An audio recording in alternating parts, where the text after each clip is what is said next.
Yeah.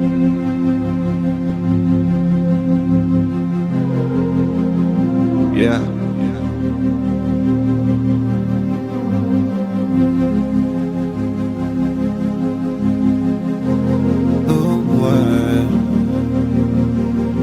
Yeah. You look at me like I'm a threat, but really I'm just a blessing. This is what it's like to be real. Come on, feel. They know I'm the truth. On some that'll change your perspective. I know what it's like to be real. Come on, feel. Walk around stressing, not realizing life is a blessing. Don't know what it's like to be real. Come on, feel. And we don't get no but your flexing. All of your antics and presents. We know what it's like to be real. Come on, feel.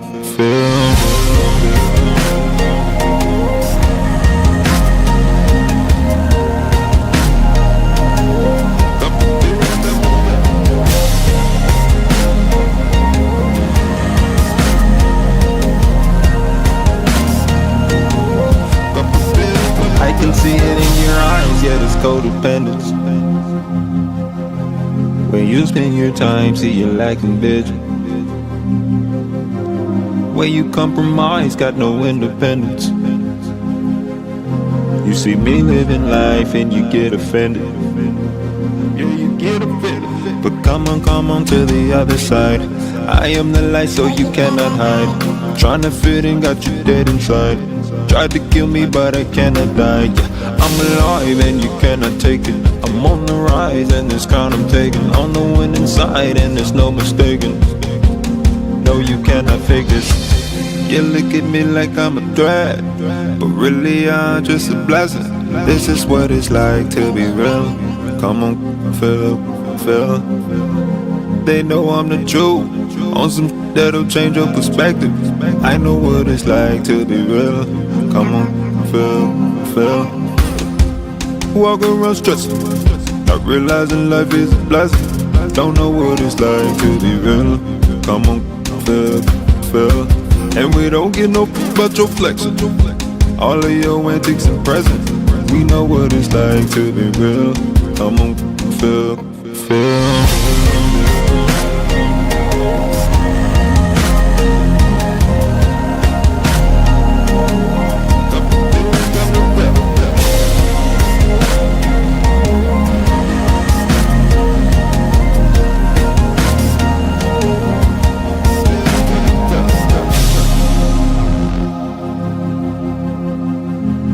Where your real friends at? Somebody tell me where your real friends at? Where your real friends at? I know you don't feel that. Yeah. But come on to the other side. I am the light so you cannot hide. Trying to fit in, got you dead inside. Tried to kill me but I cannot die, yeah. I'm alive and you cannot take it. I'm on the rise and this crown I'm taking. On the winning side and there's no mistaking. No, you cannot fake this. You look at me like I'm a threat, but really I'm just a blessing. This is what it's like to be real. Come on, feel. They know I'm the truth. On some that'll change your perspective. I know what it's like to be real. Come on, feel. Walk around stressing, not realizing life is a blessing.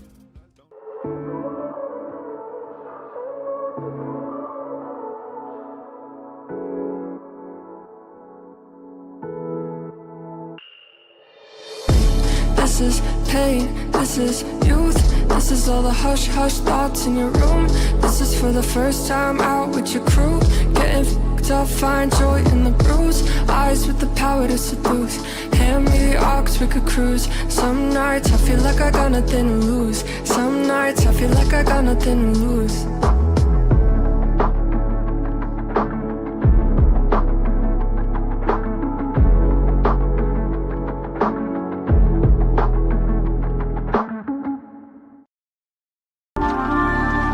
Freedom, such an elusive concept for many, available to all, yet grasped by few. a freely given birthright, yet more costly in its expression than most believe they can afford. But what is the cost to live without it? Wars have been forged over it, and yet it belongs to the peaceful. Slaves have been made in their master's attempt to barter his or her way into its city gates. But the gates of freedom are not open to the despot. Many will cross oceans to find its shores, but its borders can be found within.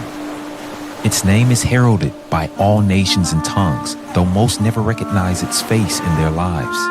They welcome and wish to see its benefits, yet resist and refuse to walk out its precepts. Though many attempt to destroy or hide its reality in their futile effort for unwarranted control, the truth of freedom will outlast any of the dissipating lies that seek to blot out its existence. Freedom is not the erasure of all boundaries, but rather the embracing of those that are healthy and true. It is not the denial or blame of consequence, but rather the right and pathway into full responsibility of every outcome in your life. Freedom is not accepted by the weak. It is the way of the strong, the gateway to growth, progress, and ultimately for everyone, a life full of fulfillment.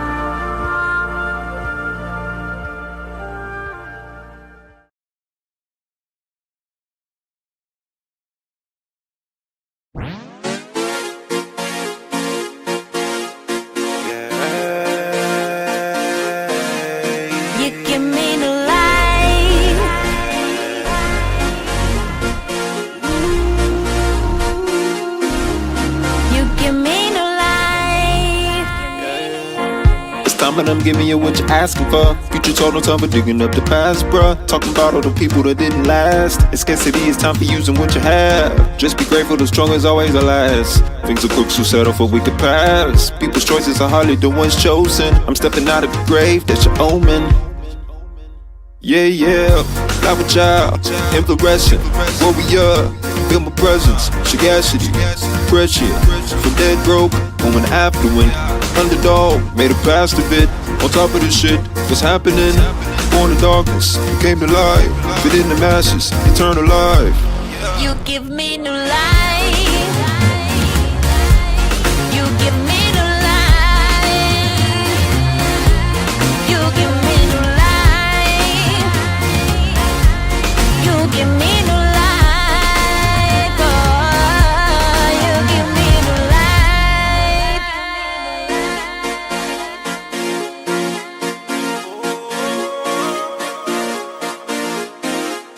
You give me new life.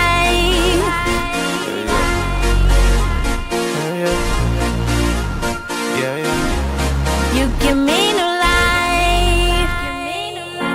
They locked me out, outsider. Felt the pressure in the room when the boy beside him. Despite disguises, they can see the difference. Cubic don't shine the same in the diamond's presence. Them lights don't hold the same when the prophet's present. Impossible to tame when the locks are missing. The blocks are missing, the box is missing. Reach your hand and find a switch, but I'm wired different. You can think we work the same, but a profit different. You can think we preach the same, but the cloth is different. Sort of a maverick, I don't fit you boys' equations, I resist the average. Y'all playing Madden, I'm running real plays, I just make it happen. Got the doubt of saying who would've thunk of it. Life gave me the assist, made a dunk of it. I'm the one the papers chasing, soul is dumb rich. Truth's number one supply, you can come get it.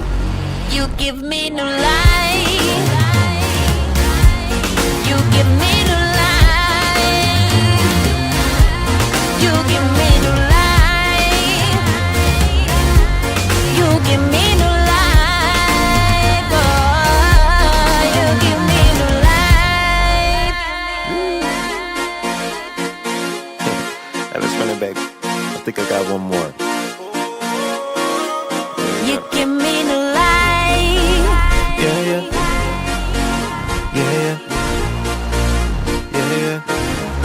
You give me new life. You wasting time waiting, thinking I'ma fall behind. I'm the future, baby, I ain't even seen my prime. Culture spinning on my axis, so I'm never late. You just left to try to catch the waves that I create. But this ain't surfing, no, these waters for the boat. You never catch it from just talking about it, Lord knows. Got them not from the bars I wrote a decade ago. That's how you know when it's the truth, 'cause it'll never get old.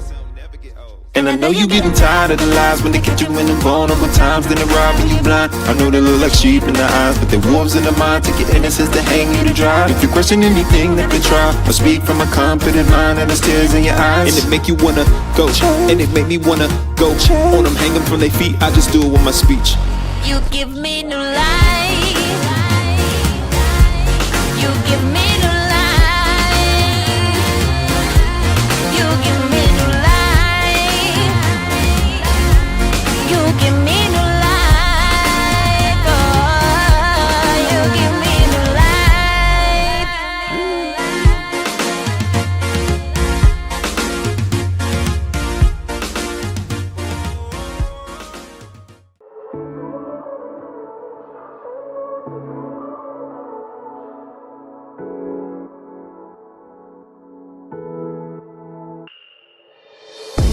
This is pain, this is youth. This is all the hush hush thoughts in your room. This is for the first time out with your crew. Getting f***ed up, find joy in the bruise. Eyes with the power to seduce. Hand me the aux, we could cruise. Some nights I feel like I got nothing to lose. Some nights I feel like I got nothing to lose.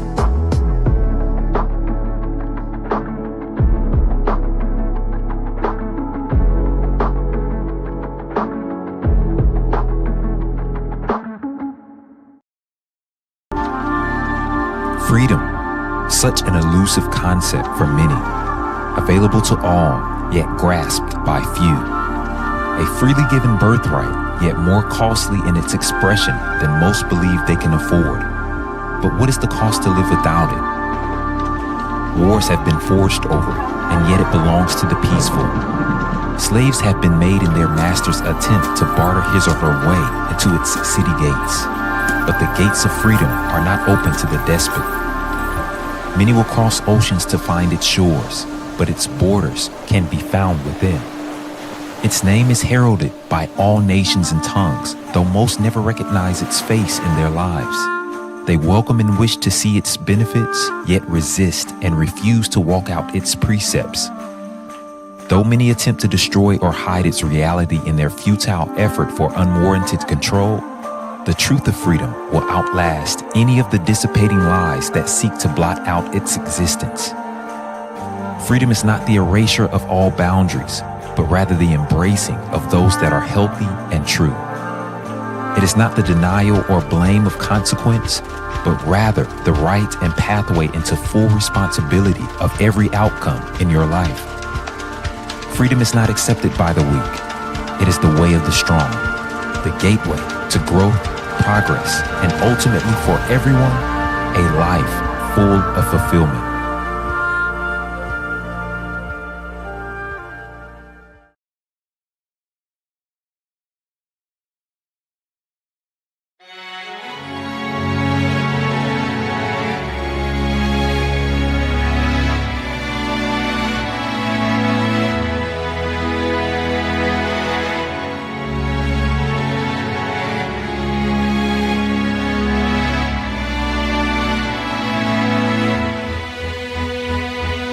Today I'm gonna live my dreams and accept how God created me.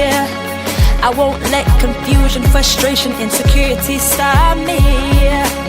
So I've made up in my mind that I'll be all that I'm meant to be, yeah. And there's nothing in this world that I let block me.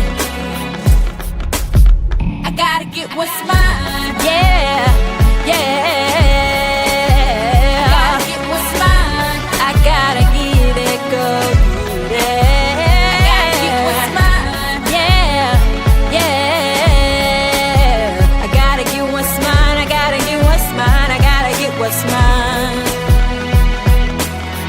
No hater can stop my favor. It's not determined by you anyway. And I've been waiting for this moment in my life, so I ain't worried about what he has to say. And please believe me, you don't have to bet on me, cause I'll bet on me any day. I gotta get what's mine, yeah, yeah. What's meant for me, I gotta get what's mine, yeah,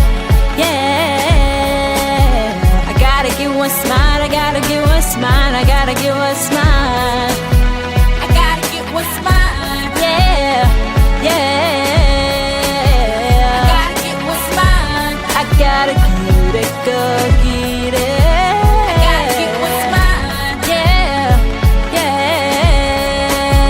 I gotta get what's mine. I gotta get what's mine. I gotta get what's mine.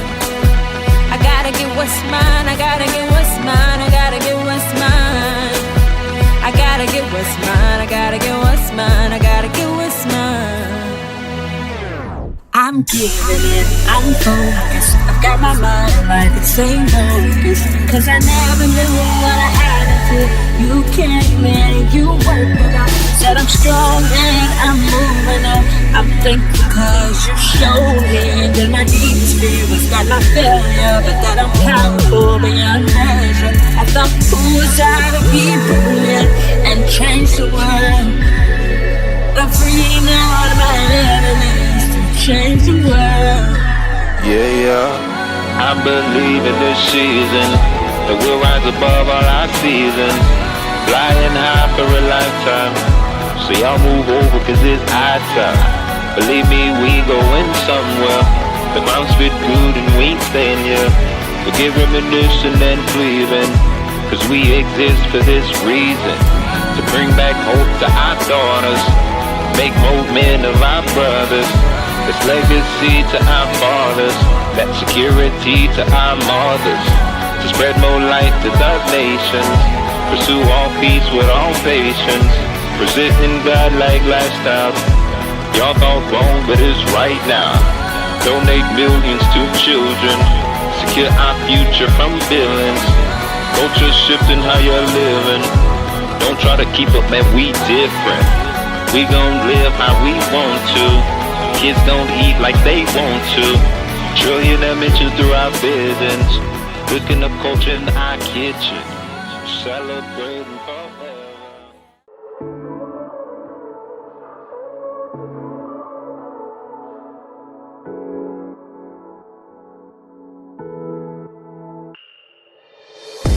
This is pain, this is youth. This is all the hush hush thoughts in your room. This is for the first time out with your crew. Getting f***ed up, find joy in the bruise. Eyes with the power to seduce. Hand me the aux, we could cruise. Some nights I feel like I got nothing to lose. Some nights I feel like I got nothing to lose.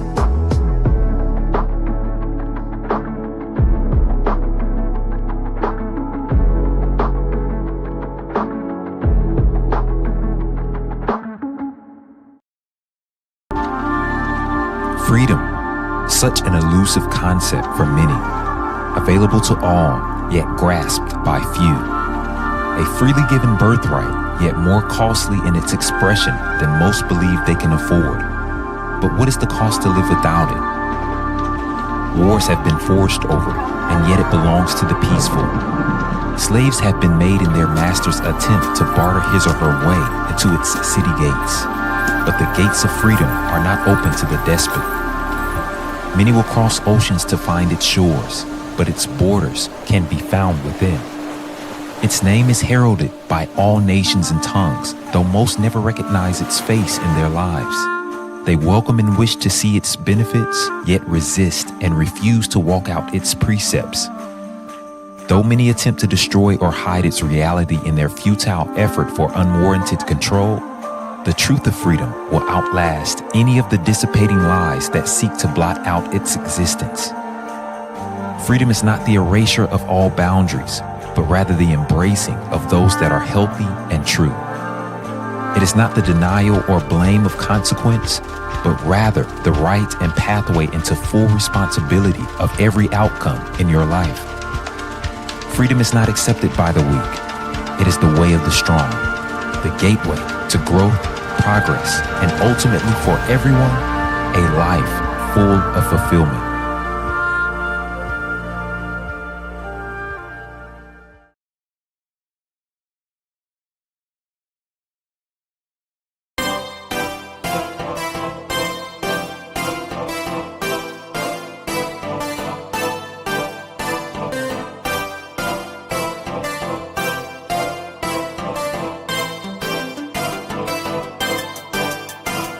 They're treating you mean, they're killing your dreams, they're pleading esteem. They're jealous of us, they're burying your potentials too much. If you would just lift up yourself, believe in you, there's really nothing else that they could ever do. They hiding the truth, they following you, cause you got the juice. But that is enough, it's time to step up, I realizing, yeah, you're more than they could ever handle. I pray that you're hearing me. You're perfect as you really are. The world will see just own who you are.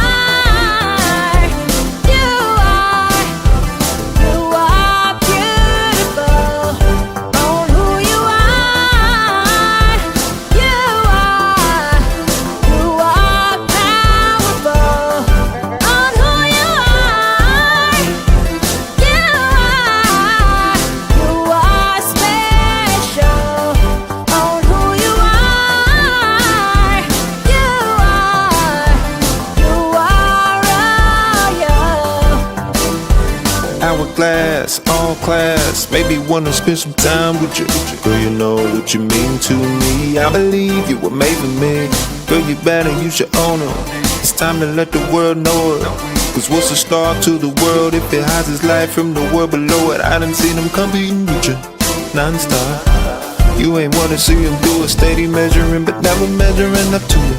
They could never do it, but friends soon turn to enemies. Don't let them take what's meant to be. Just make that pain your energy. Just own who you are, just own who you are.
This is pain, this is youth.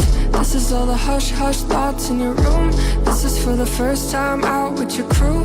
Getting f***ed up, find joy in the bruise. Eyes with the power to seduce. Hand me the aux, we could cruise. Some nights I feel like I got nothing to lose. Some nights I feel like I got nothing to lose.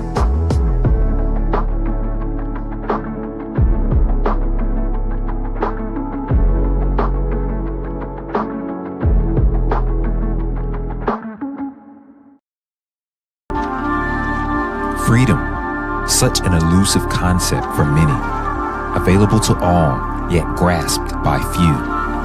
A freely given birthright, yet more costly in its expression than most believe they can afford. But what is the cost to live without it?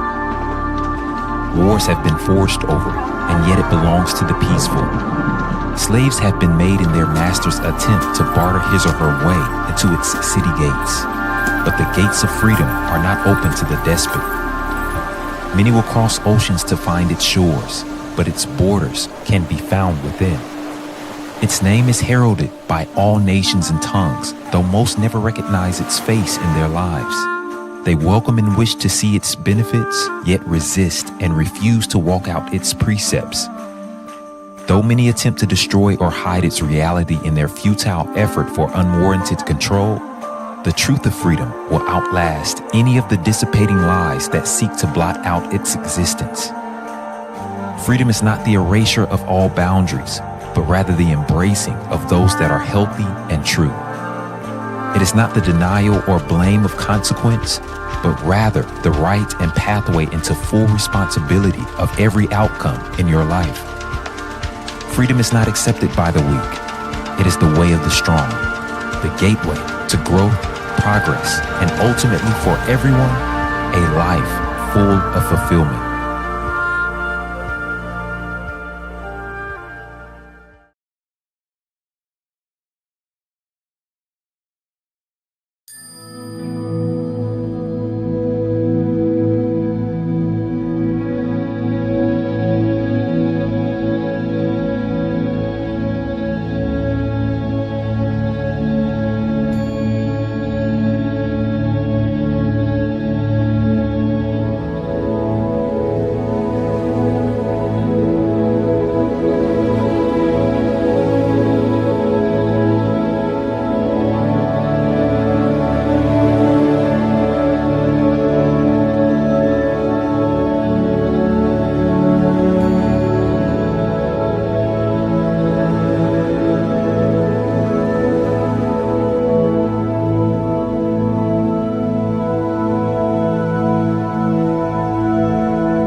Welcome to The Way, an Iexist event.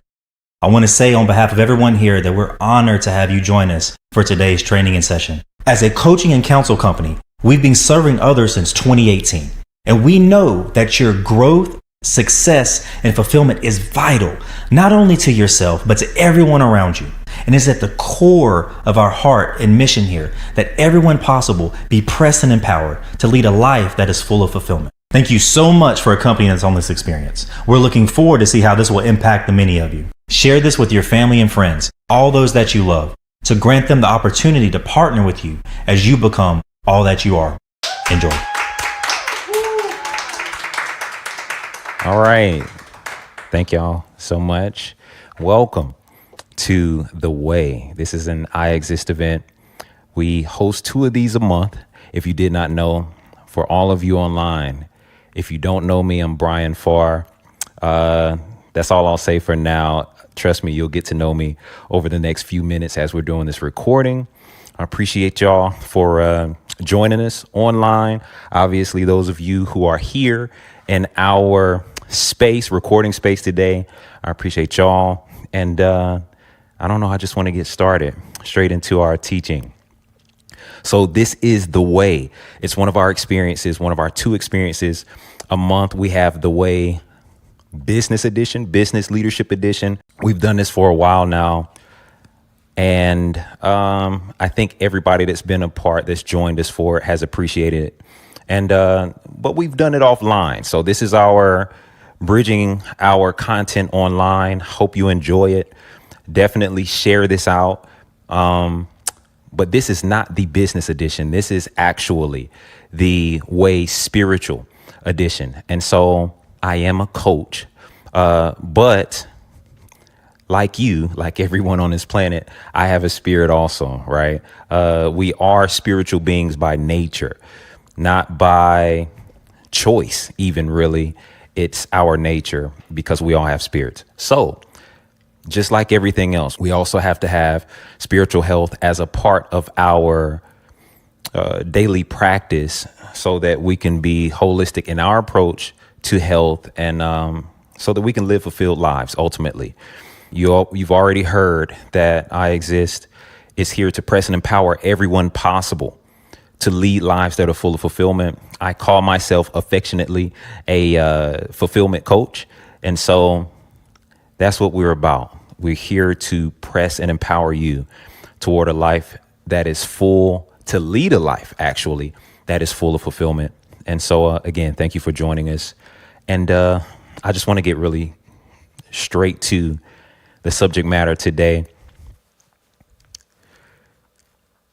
I want to start really by probably framing up how I see and view spirituality, because again, I've said that I am a coach, and I probably come from a little bit different framework than many of you are used to, maybe in religious spaces and things like that. Number one, I want to separate the idea of morality and spirituality. I think a lot of us have gotten those things crossed up just by nature of certain teachings that we may have heard over time. And just to bridge over how we're approaching the subject of spirituality, I said a little bit earlier that we are spiritual by nature. All right. And that means that spirituality isn't something that you just pursue. That's not a part of you. You don't become spiritual. You're born spiritual. All right. And that's because we do have a human spirit. You have a spirit.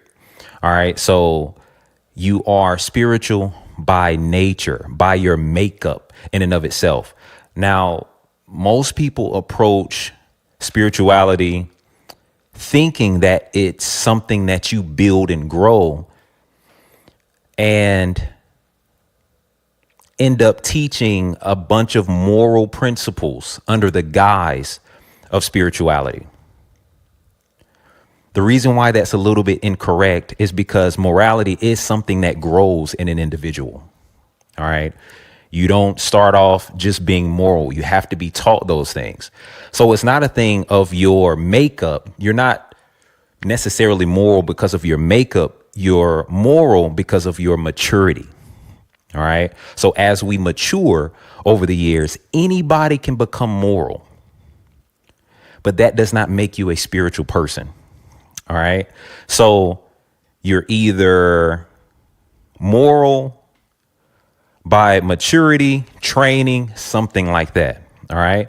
But that's not what's making you a spiritual being. What's making you spiritual is that it's a part of your actual makeup as an individual. You have a body, physical body. You have a soul. You have a spirit. Your soul has been defined classically as your mind, your will, and your emotions. All right. So we're dealing with the more invisible side of life when we're talking about spirituality. It's nothing wrong with approaching spirituality from a pure spiritual standpoint. Here's why I'm saying that. Last thing I want to say about this, just to convince you that we have two different subject matters when we're talking about spirituality and morality. If you've noticed, some of you would deem, I don't know who all of you are who's watching, but many of you would deem the dark side of spirituality to have to start doing. And think about your Halloween time, right? Now you're dealing with, quote, witches, warlocks, demons, devils, things like that. When you hear those terms, you think darkness, you think evil, stuff like that. All right. But you also think spiritual, which means that there's a way to be spiritual and not moral. All right. So we can't cross those two lenses up. There is a such thing as morality. And I think that the more positively spiritual, the more involved with God you become as an individual, it will make you more moral. But again, that's a matter of maturity. All right. And then there's a such thing as learning moral behavior and not being spiritual also. All right. So today we're speaking wisdom to those who are spiritual or those who are becoming hopefully spiritual through our presentations, things like that. Hopefully, the more you watch, the more you get into what we're presenting, you'll become even more spiritual, deep dive deeper into the depths of spirituality. And I just wanted to open up with that so we have a framework of what spirituality is. All right.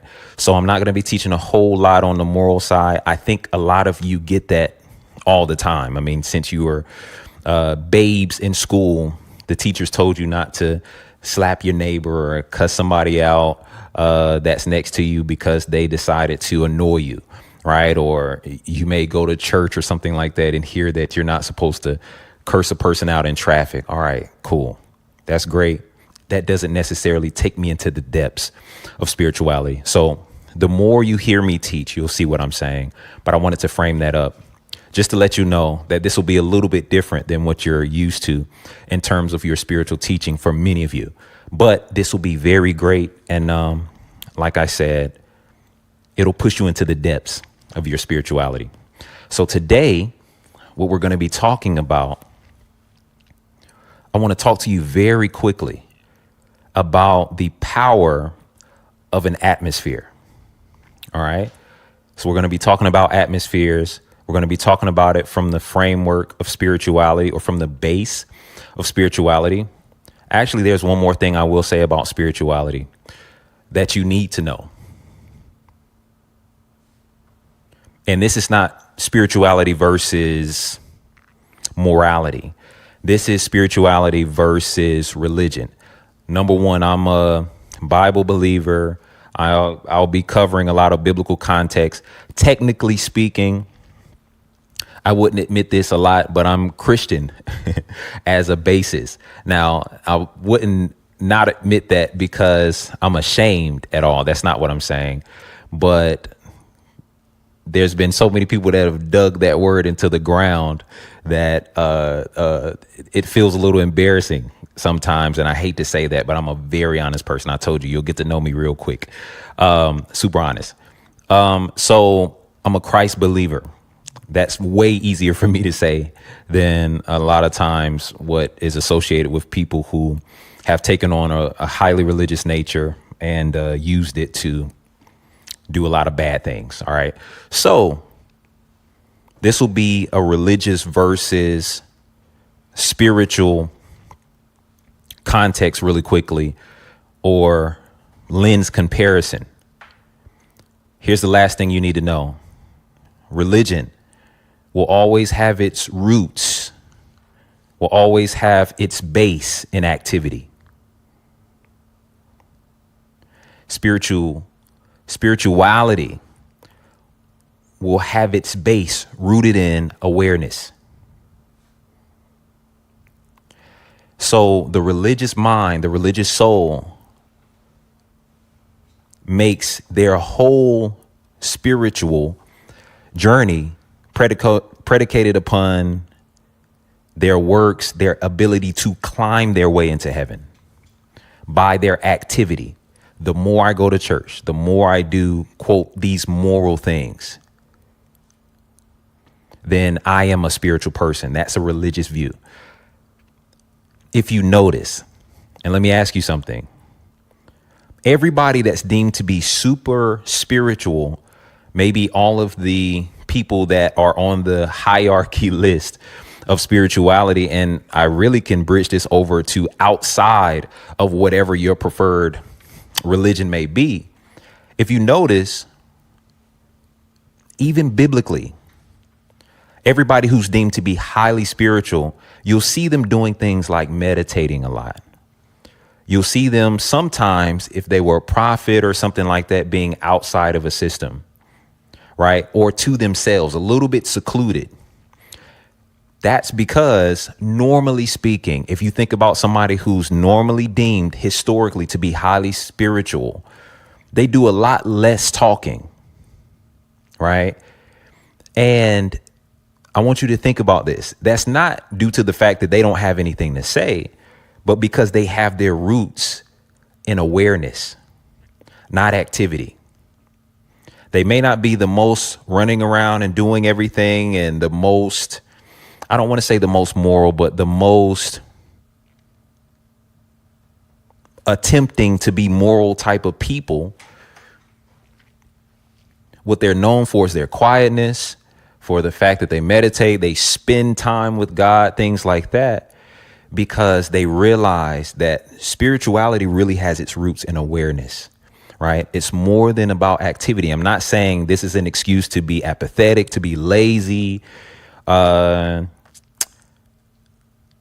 you take it from one of my mentors in the gospel, the lovers will always outwork the workers. All right. So I'm not saying this is about laziness or apathy, but at the end of the day, spirituality is about awareness. All right. So the quickest way to say this also is this, that you won't find a lot of spiritual growth and depth coming from the fact that I did a whole bunch of things. Right. But it's in the simplicity of be still and know. All right. This is where a lot of your foundational revelation, things like that, how you get closer to God. All right. So I just wanted to say that. So atmospheres. Let's talk about the power of an atmosphere really quickly. Have you ever noticed in walking into any room, into any office, into any building, no matter what its context is in the world, right? It may be having to do with work. It may be having to do with, again, maybe it's a religious setting, restaurant, things like that. There is something, because we all are spiritual, that can fill out a room or a setting when you first get there, right? In walking in someone's door, there are things that you pick up naturally about its atmosphere. All right. So some of you, we'll start on the dark end, I guess. We'll go in somebody's, maybe this is just a room in a house, right? And there's somebody that's maybe going through something. Maybe you've had a friend or an acquaintance or somebody that's gone through a lot recently, maybe relationally, or whatever the fact of the matter is. And you go in there and you're just like, man, can you open a window or something like that? It's dark. Now, not only is it maybe physically dark because they have the shades closed, but it's actually just dark. It just has a dark presence about it, right? The person's depressed, they feel down and things like that.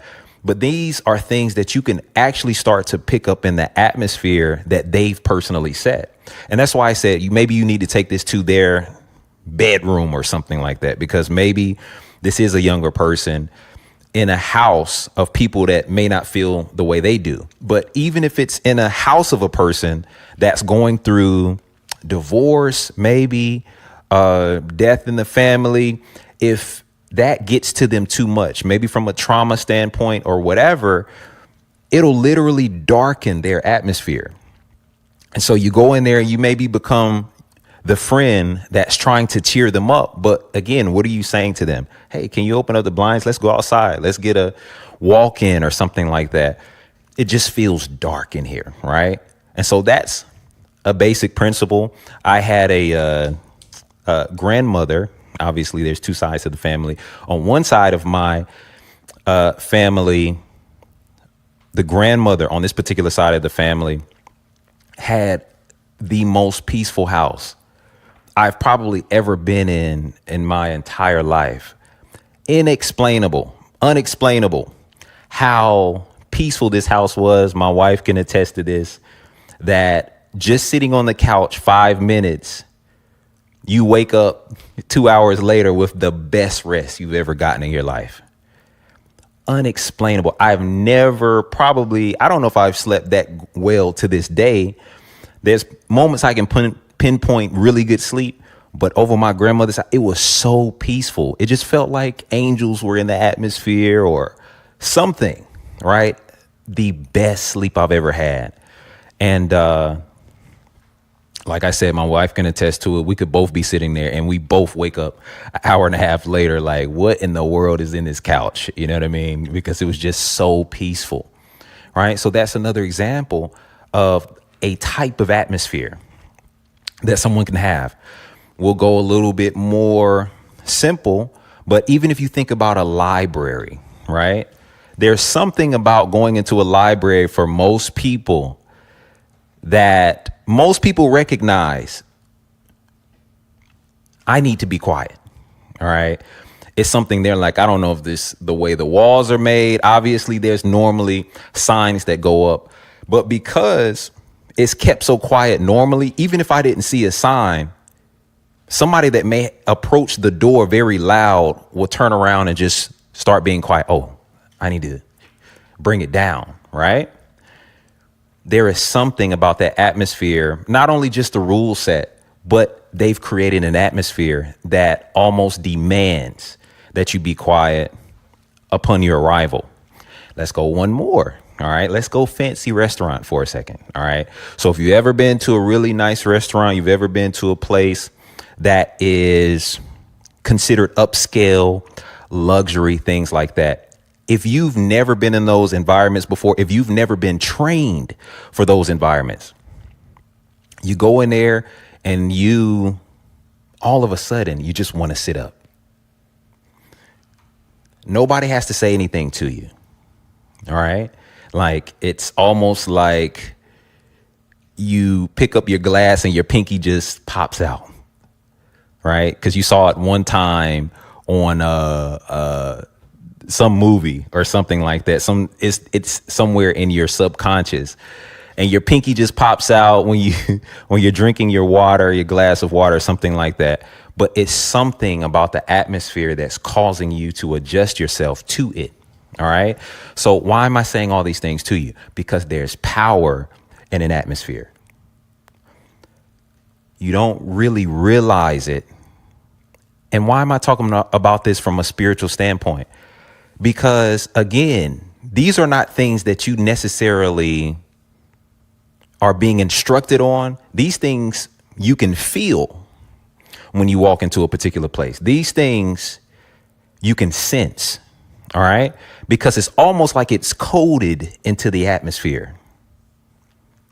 And again, this is just a little bit on the power of an atmosphere. And what do I mean by coded? Again, you never even had to tell me that I needed to dress a particular way. It's just that when I saw the excellence and how everything was laid out, when I saw the staff members, when I saw particular people, it made me either come up to where they are or adjust myself to where they are, because it's just coded into the atmosphere. All right. So somebody established the atmosphere. And so Why am I pointing this out to you? Because you need to know that there is power, that much power in an atmosphere. So let's move on to a different idea. A lot of people over the years probably have debated, have argued, have come to naught, just trying to figure out things like, where in the world is Eden? Well, we know that it's saying these rivers, and we know that these rivers are here in Africa and, certain things like that. But now there's a debatable conquest that people are on, because it's like, well, we've been all the way, maybe somebody said this, we've been all the way up and down this river. We don't see any garden. Like, where in the world is Eden? Things like that.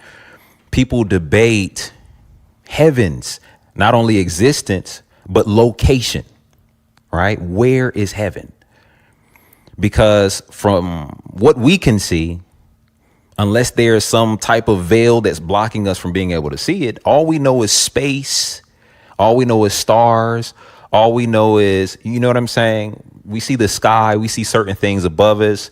We see certain things below us. All we know is rock and different layers of the earth, lava, all these things, right? I'm not a geo expert, but where in the world are these places? And I think it's because we've limited ourselves to seeing Eden, to seeing heaven as merely locations. Now, this is not me saying to you that these are not locations, but when you've limited yourself to seeing it as just a location, you can create these type of arguments. Where is it?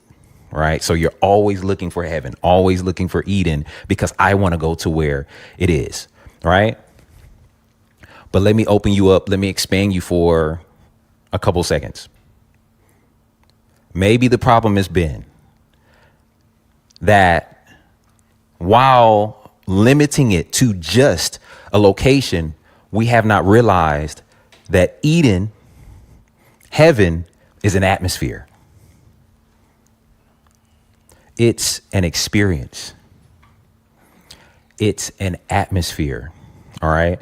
So let's make sense of this. Why in the world will we spend a lot of times praying, or many times over the years, from child up, thy kingdom come, thy will be done on earth as it is in heaven?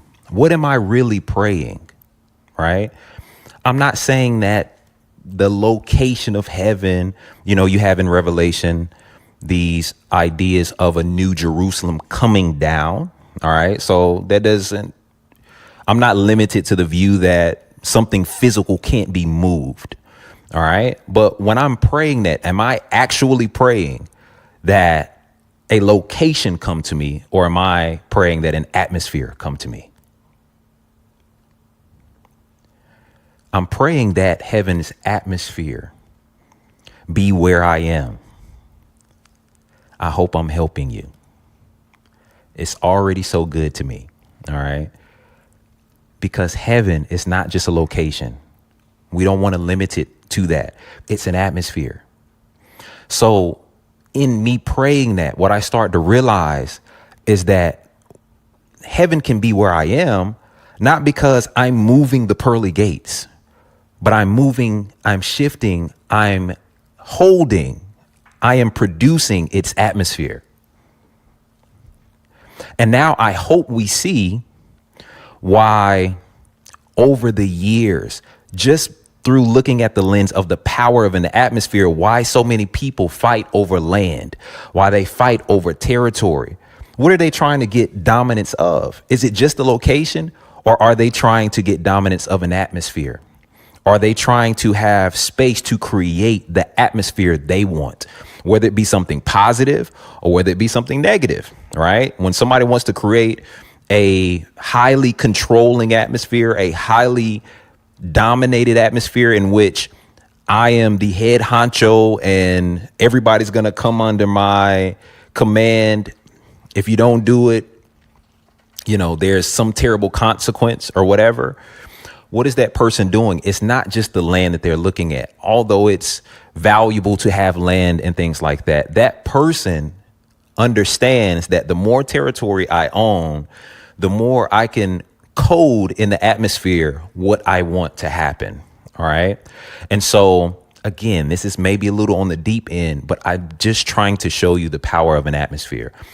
And we'll see in a second how this applies to us on a daily life type of system, type of perspective, type of reality.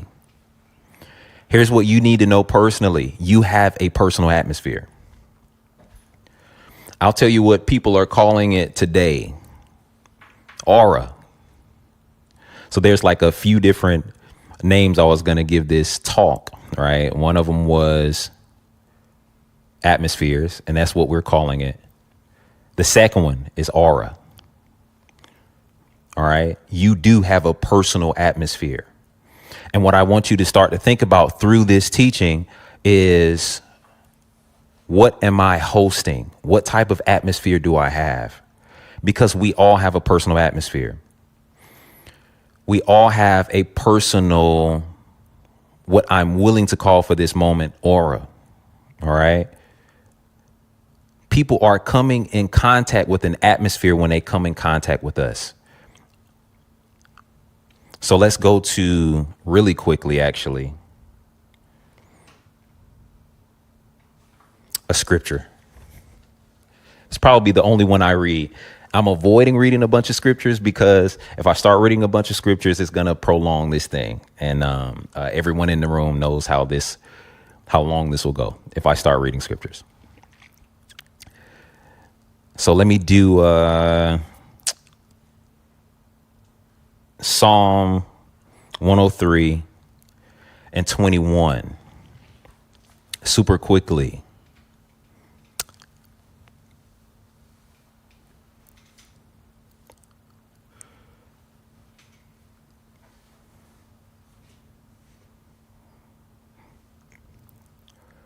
So it says this. I'm going to start from 20. Bless the Lord, O you, his angels. And this is the English Standard Version. You mighty ones who do his word, obeying the voice of his word. 21. Bless the Lord, all his hosts, his ministers who do his will. I'll read 22 just for the sake of reading it. Bless the Lord, all his works in all places of his dominion. Bless the Lord, O my soul. So just focusing in on verse 21, it says, bless the Lord, all his hosts, his ministers who do his will. So now most of the time, everybody that's probably reading that to you is going to say, bless the Lord, his hosts, as in saying a host or a host of angels. All right. Heavenly hosts, like a group, large group even of angels, large group of those who have maybe passed on already, who have joined him in his kingdom or in his domain. All right. But I want to take a little spin on that. Bless the Lord, all you, his hosts, his ministers. Not just I'm amongst people who are doing his will, right? But I'm actually hosting him. Bless the Lord, you are who are his hosts. What am I opening up to you? That the potential here is that we become his hosts. Now, I had to tell you the power of an atmosphere first, so that you know that, number one, you are hosting something. There is an atmosphere, an aura around you. If you weren't made aware of that, you couldn't change what it is that you're hosting. So the awareness about the power of an atmosphere leads us to what? The fact that I am hosting something, right? Now that I know that I'm hosting something, that I have a personal atmosphere, just like the restaurant, just like the library, just like whatever places of worship you may go to, just like so-and-so's house. All right. I have a personal atmosphere. Now that I know that, I need to come into recognition of what have I been hosting this far. From the point of my birth, training, living up until now, looking at the different type of atmospheres, I need to become self-aware of what am I hosting? Because we're all hosting something. We're all hosting someone. It's the truth of the matter. One of the quickest ways to know what it is that I'm hosting is to start asking myself, even on a physical level, who am I hosting? This is very simple, very practical. Am I hosting complainers? Am I hosting progressive people? Am I hosting stagnant people? Am I hosting those who have an excuse for everything? Right? Who are you hosting? Are you hosting those who are always in fear and in anxiety? All right. So this will let you know. Obviously, I can go the positive route. Are you hosting those, again, who are progressive? Are you hosting those who are overcomers? Are you hosting those who is attracted to you naturally?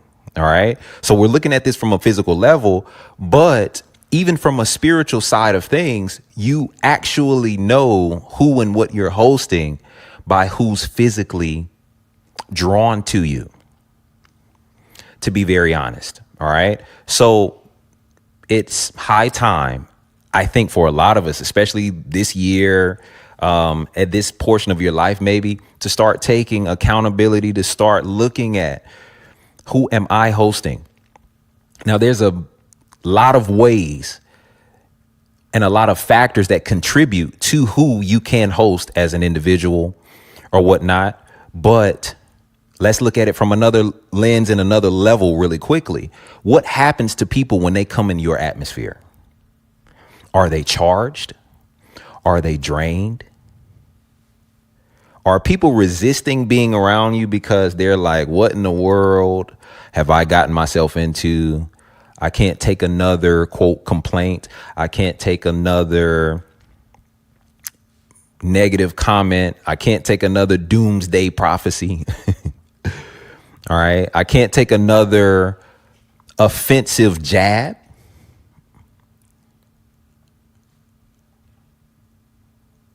What's happening to people when they're coming into your atmosphere? Are they being uplifted? Are they being encouraged? Are they being built up? Are they being added to? Or again, is it like their life, their blood is being drained from them?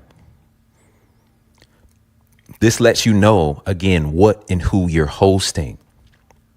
To be very honest and to just shoot at it straight. When I think about the idea that people are being drained, that they're being sabotaged, that they're almost being blood sucked, for lack of a better whatever, I don't think about Jesus and his angels. I don't think about devils, demons. I think about things that a person naturally does not want around them. Now, here's the power in what I'm saying. The truth is, a lot of you have been hosting devils, demons, things that you don't even naturally want around you, but you've been doing it unaware.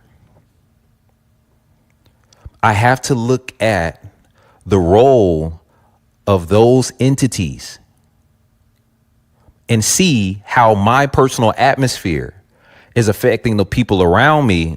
Again, are they being, if the Bible says that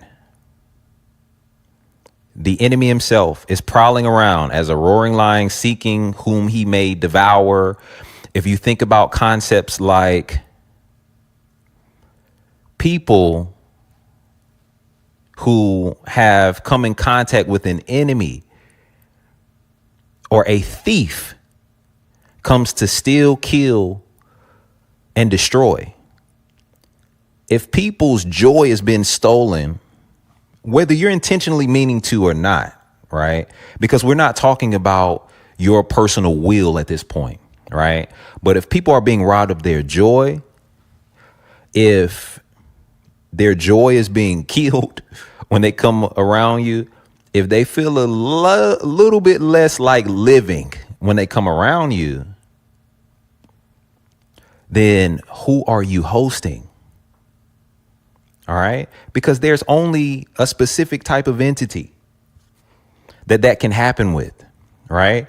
And so, again, that's not calling you as an individual or your will evil. But a lot of this can just happen from bad training. Some of us just grew up with complaining mothers. Some of us just grew up with abusive fathers. Right. I'll say right here, and I need to say this as probably what will be one of the first pieces of information y'all hear from me. There's both a big difference and a thin line between a bad heart and bad smarts. This is my personal Coach Bryan. This is my personal phrase. There's both a big difference and a thin line between a bad heart and bad smarts. So this will stop some of you from feeling guilty if I just happen to stomp on your toe by saying something I'm saying right now. Why? Because I'm not telling you you're evil or that it's your will even to be draining to other people, to deplete them, to host things that deplete other people, that you have a negative atmosphere because you're intentionally out to hurt people. That's not what I'm saying. It could be the consequence of a lot of things. And I don't have time to go through a psychological breakdown and things that you will probably get from me from a personal coaching standpoint. But I'll say it one more time. There's both a big difference and a thin line between a bad heart and bad smarts. What does that mean? That if my wife came into the room and she said, Bryan, I just really had the urge to up our protection in the house. I know you would normally take care of this, but I went shopping with a friend and I bought me a pistol. I'm not sure how to use this, by the way. And then, she goes to the car, pulls it out. It's a little pink pistol for herself or something like that, right? And let's just pretend I don't think this would ever happen, that whoever sold it to her had already loaded it and things like that. Let's say she just pulls it out. As she said, she doesn't know how it works. Accidentally pulls the trigger. The safety is in a weird place. Shoots me in the shoulder. It hurt 100%. But she did not mean to do that. And I'm teaching this lesson because this is exactly why the Bible references God judging the heart while man judges the outer. Now let's go to a whole different scenario.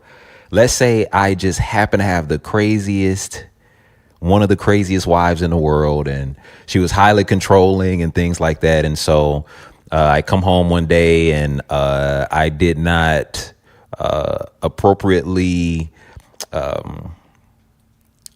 sweep off the mat on the front door like she wanted it to be swept. Maybe I swept it and then some debris flew over from the neighbor's house. I didn't even know it was there. She gets home. She complains. She's like, this is the last straw. Goes and finds her pink pistol that she does know how to work. Shoots me right in the shoulder. And so now, both instances, she shot me. Both instances, it hurt. Both instances, I needed to go to the hospital. But one of them was a mistake. All right. I'm not saying that there are none of you who are on the intentional side of things.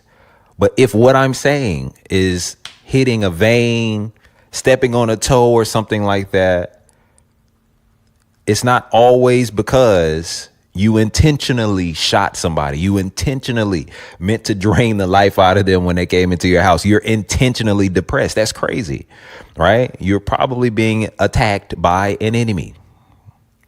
At the same time, you need to know this so that you can change, that you can charge, that you can take charge of your atmosphere. Once you know the power of an atmosphere, once you know that you have an atmosphere, you can change it. So there's knowledge, or there's power in this knowledge. This is why you need to know what I'm saying to you. Again, are there some people in the world who have intentionally set up atmospheres where they are sucking the life out of people, using them, manipulating them for their own personal gain and things like that? Sure, but that's actually a lot more rare than you think. All right. I've come across a lot of people in life, and I found that personally, I believe that there are more people in this world who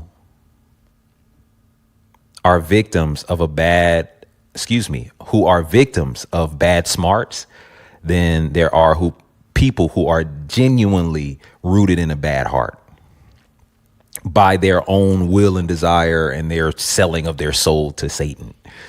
There's not very many people you're going to come across that's like, oh, yeah, I definitely wanted to do that. You get what I'm saying? So there's both a big difference and a thin line between a bad heart, bad smarts. I'm saying that for your empathy's sake, not only towards other people, but yourself. So let's remember that as we're having this conversation. Now that that's been said, a lot of you are sucking the life out of people. You're hosting demons. All right. Whether intentionally or unintentionally. All right. I'm not saying you get a kick out of it, but it's just true. All right. And so we have to look at what's allowing me to host those things. Let me say this, and we'll actually take a break in a second. I want you to listen to these brief messages that we have. We are a full service company, and I want you to get to know Iexist a little bit. I have some things that I want to present to you in a moment that you may be interested in, some products and things like that. But before I get there, I want you to know that just like Eden, just like heaven, there is an atmosphere that you can host that will not tolerate a lot of those things that I said. Now, what was the flip side of the person who has an atmosphere that is draining the life out of people? If you're on the opposite end of that, you have an atmosphere that is giving life to people constantly. You have an atmosphere, and I said this earlier, that is uplifting people, that's upbuilding people, that people feel so refreshed just by your presence. They feel so uplifted, upbuilt, if I can use that word. They feel transformed even. They feel taken to another place, a higher level of thinking. Man, I never even thought of that. I never knew that living could be this good. I never knew that living at these heights was possible. That can be a result of coming into your atmosphere. All right. So it's possible to have an atmosphere. Listen to me very quickly and very closely, that does not tolerate sickness. It's possible to have an atmosphere that does not tolerate evil of any kind.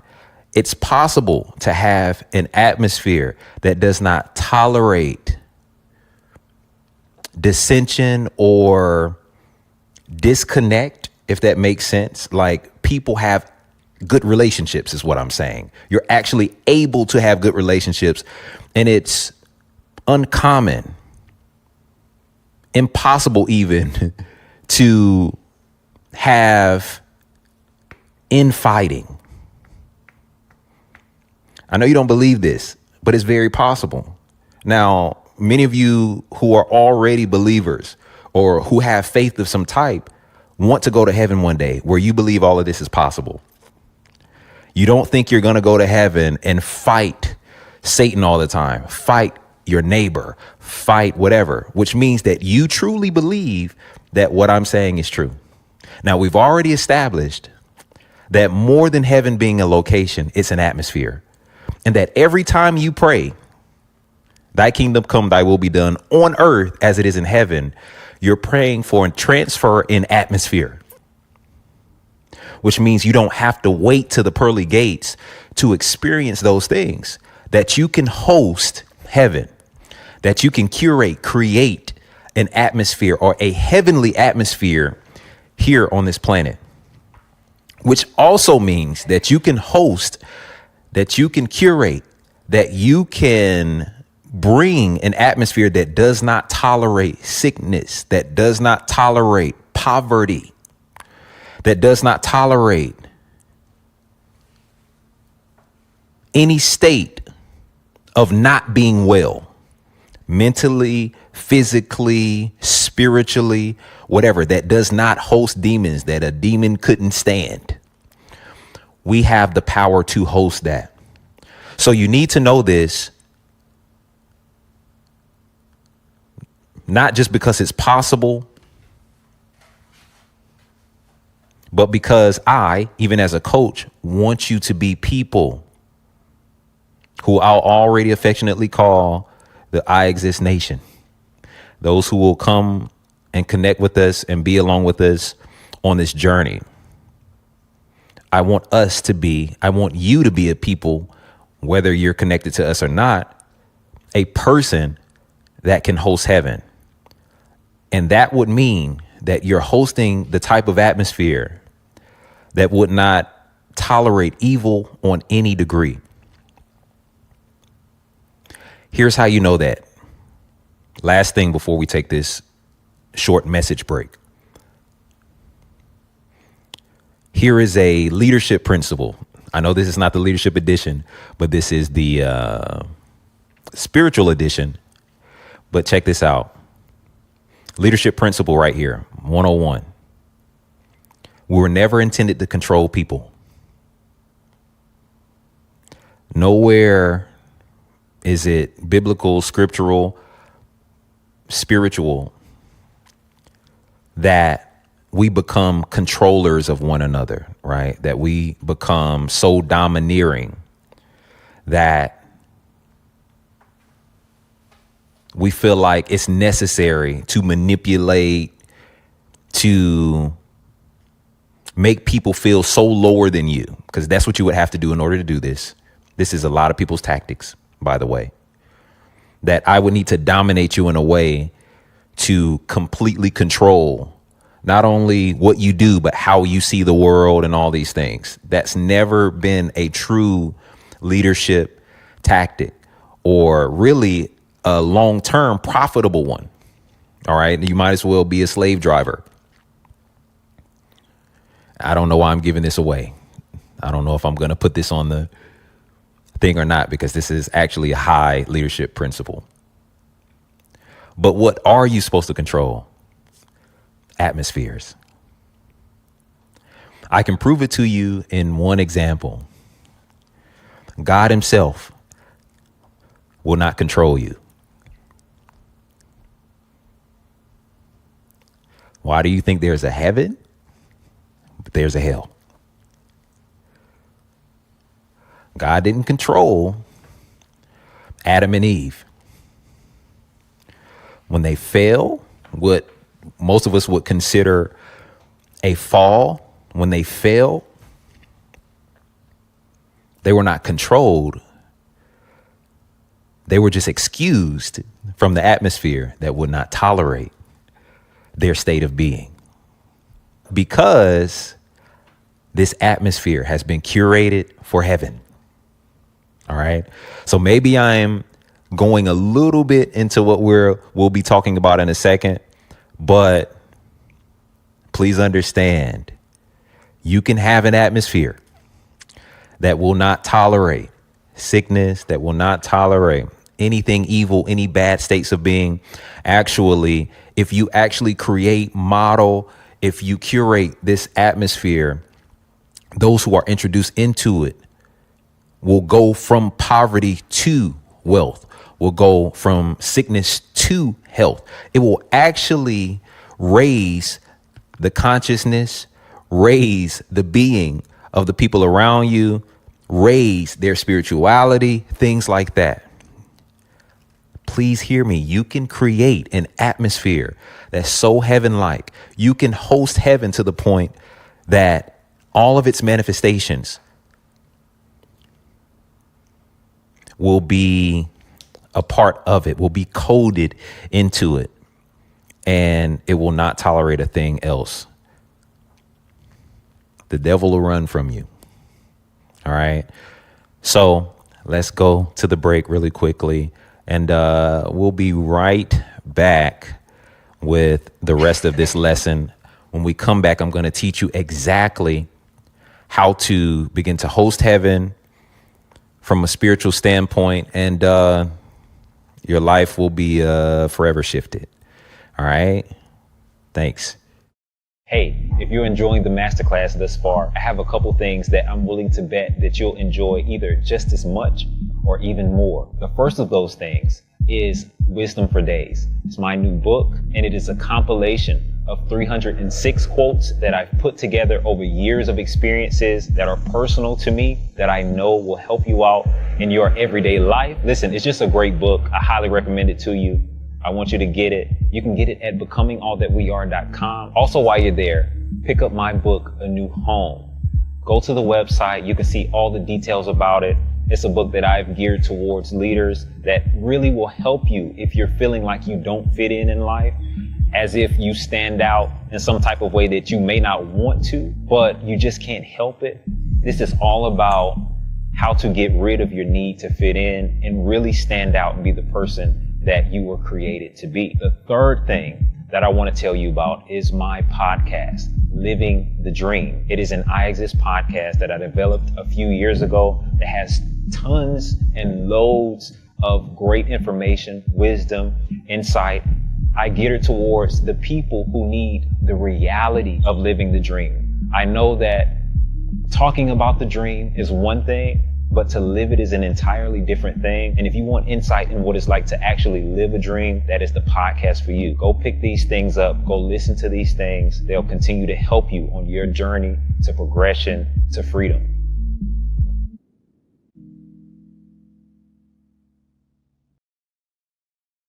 Freedom, such an elusive concept for many, available to all, yet grasped by few.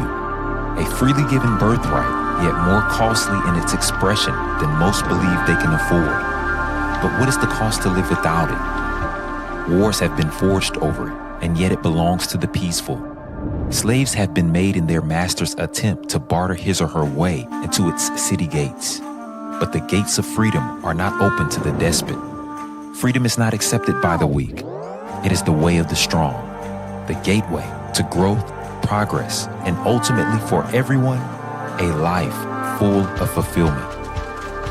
Welcome to an Iexist Masterclass.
Hey,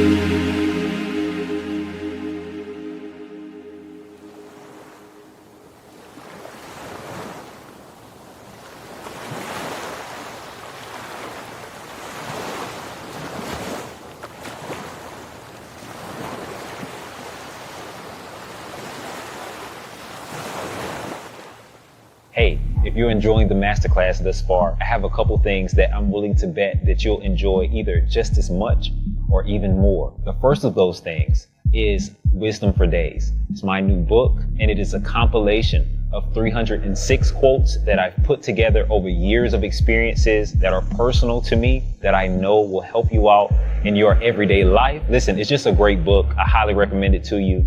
I want you to get it. You can get it at becomingallthatweare.com. Also, while you're there, pick up my book, A New Home.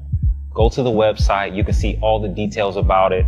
It's a book that I've geared towards leaders that really will help you if you're feeling like you don't fit in life, as if you stand out in some type of way that you may not want to, but you just can't help it. This is all about how to get rid of your need to fit in and really stand out and be the person that you were created to be. The third thing that I want to tell you about is my podcast, Living the Dream. It is an Iexist podcast that I developed a few years ago that has tons and loads of great information, wisdom, insight.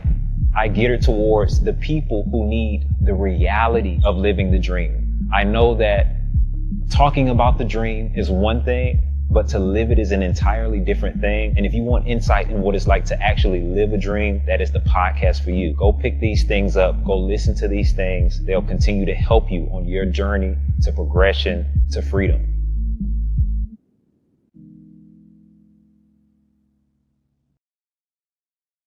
Freedom, such an elusive concept for many, available to all, yet grasped by few. A freely given birthright, yet more costly in its expression than most believe they can afford. But what is the cost to live without it? Wars have been forged over it, and yet it belongs to the peaceful. Slaves have been made in their master's attempt to barter his or her way into its city gates. But the gates of freedom are not open to the despot. Freedom is not accepted by the weak. It is the way of the strong, the gateway to growth, progress, and ultimately for everyone, a life full of fulfillment. Welcome to an Iexist Masterclass.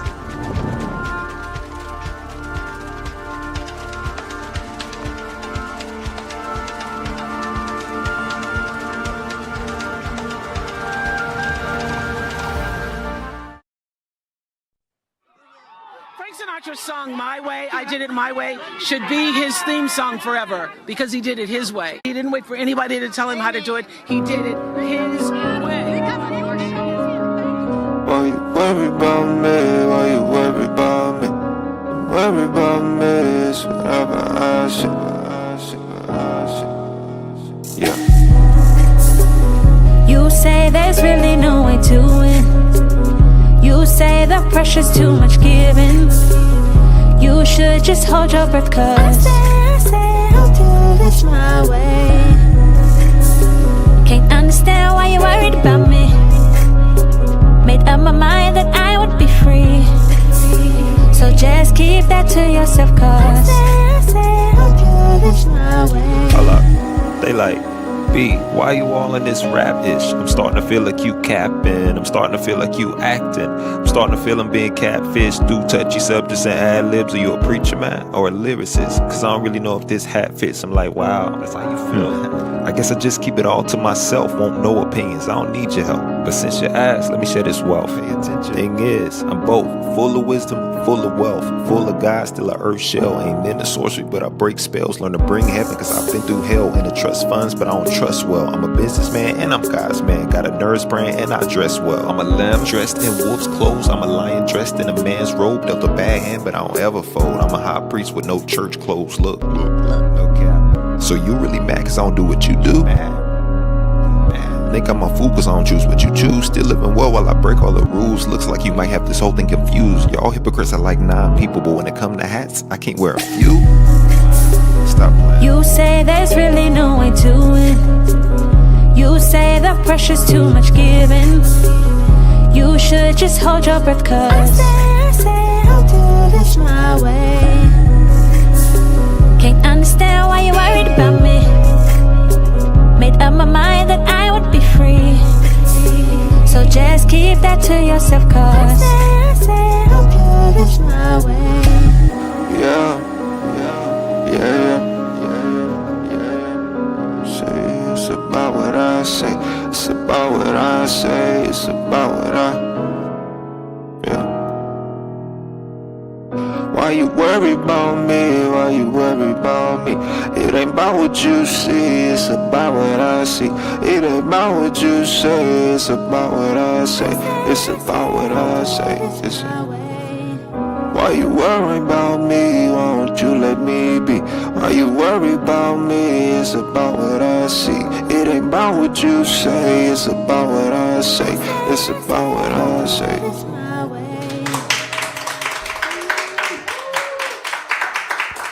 All right. Welcome back to The Way Spiritual Edition. Let me say this before we go any further. I did want to say that we are doing a lot of things outside of this type of content. Obviously, you saw that we have books for you. We have certain materials, things like that. We'll have merch eventually, a lot of things. All right. I'll link everything. I'll make sure everything is linked. We'll make sure everything is linked to this post and to this video. But I do want to say really quickly that we have some other things that are a part of our give back portion of our organization. We are looking to bring a lot of the material that we have created, masterclass. We have a podcast. You guys saw these things, but we want to filter it down to children. We want to get it into the hands and the lives of those who may be missing this supplement, if we can call it that, and who don't really have, obviously, the funds or much control over their life currently right now. What we've done is made a concerted effort to get ourselves into schools, to partner with schools, to get some of the material. We've already got things in play that once we're ready, we're going to partner with the school system in particular places. They're going to set aside time in the day to make sure some of this material is getting to their students. And so we've devised a plan that we call Purpose Prep. All right. That's the program that we're working on to go into schools, our partnership with schools, to make sure that these children get access to a lot of great information, not just things that have to do with them, obviously, that they're going to naturally get in school, your mathematics, your basic fundamental elements that obviously will prepare you for the workforce and career wise, but we want them to get life advancement material. And that's what I call it. If you want any more information on this, we'll also link the website to get everything you need to know concerning Purpose Prep or the Purpose Prep program. And that's why you'll see our Venmo, Cash App, those links associated with this post also, because we're currently in the race to fund about 500 students being able to get this program. It's going to cost around $150,000 to do so. That's about $300 a kid.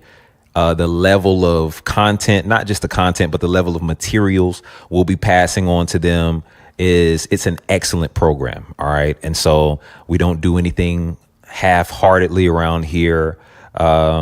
All of that money will be going towards program costs. Obviously, we're going to have to hire people to help us go in and deal with the kids. They'll be able to experience how many weeks?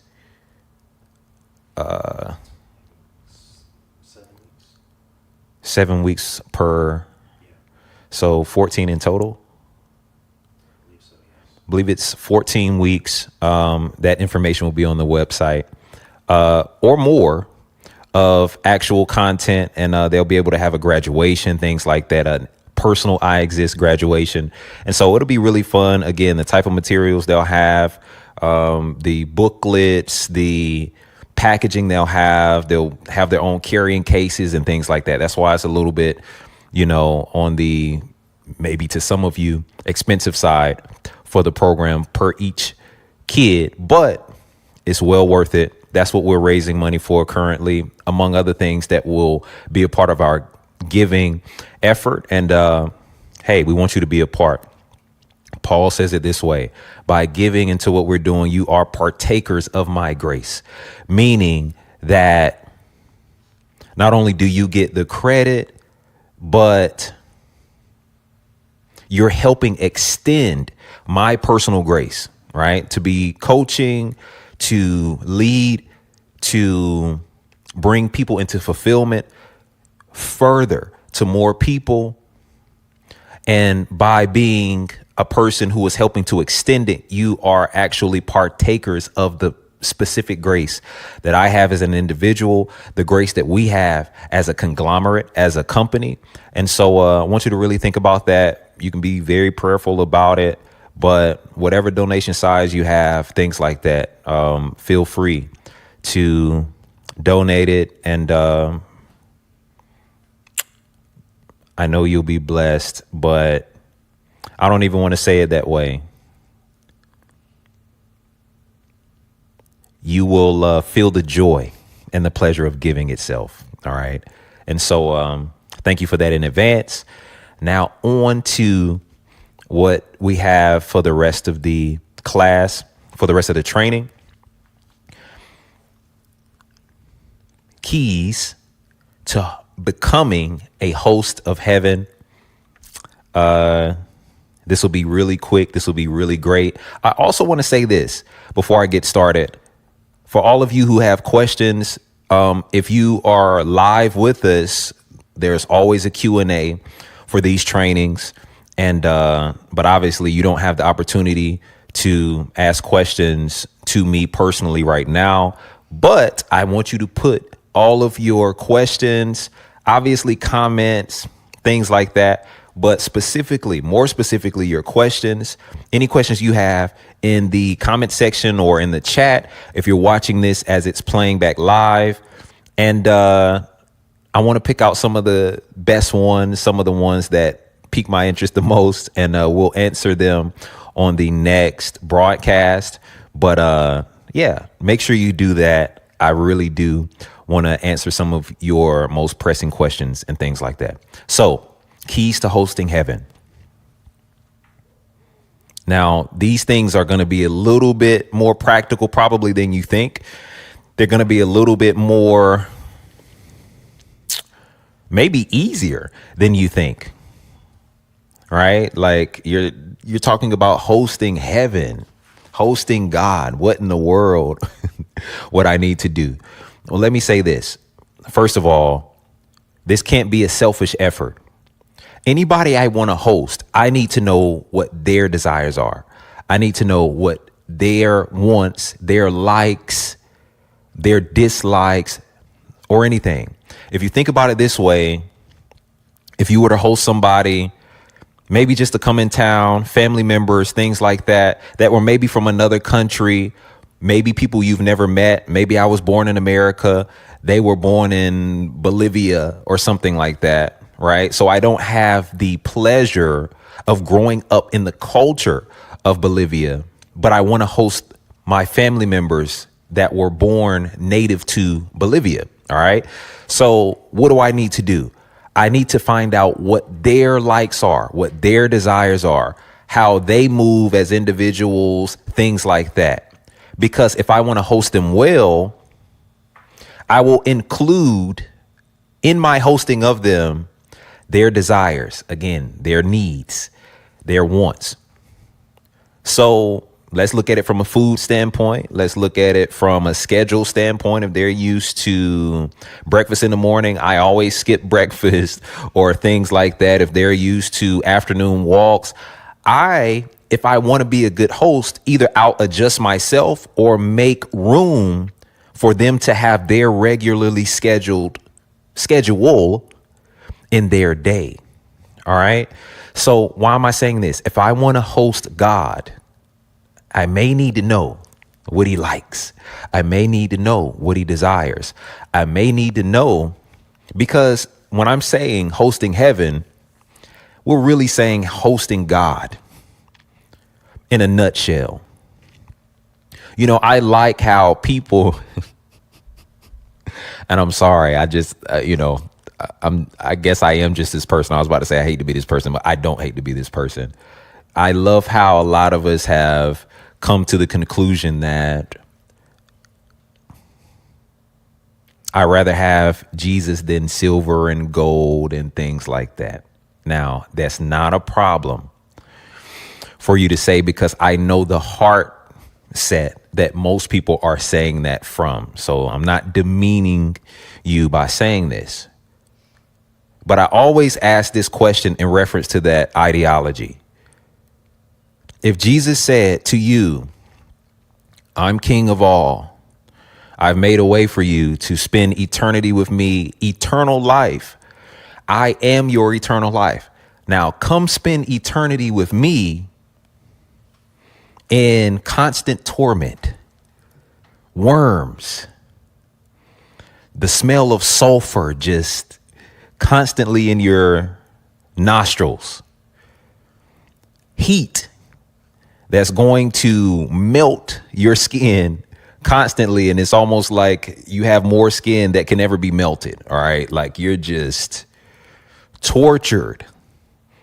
Demons picking at you, messing with you, tearing you up literally with nails or whatever. And I'm just painting a picture right now. I'm not saying this is a accurate painting of anything. I'm just painting a picture. All right. Who would still want to hang with Jesus? Anybody? Anybody out there? It's not happening. We pretend like we just want Jesus for his character, right? His willingness to die for us. But we don't just want to involve ourselves with him for his character. If he died for you so that you could spend an eternity in hell with him, you still that wouldn't be fun at all, right? You not only want him for his character, but for his climate. The climate, the atmosphere of Christ is a part of who he is. I'm saying that so that you know that if you want to host heaven, you have to host God himself. Because heaven's climate is just who he is. All right. It is his nature. It is his character. It is the extension of his very being in atmosphere form. So if I want to host that, I need to become that. All right. I need to be able to host that. So number one,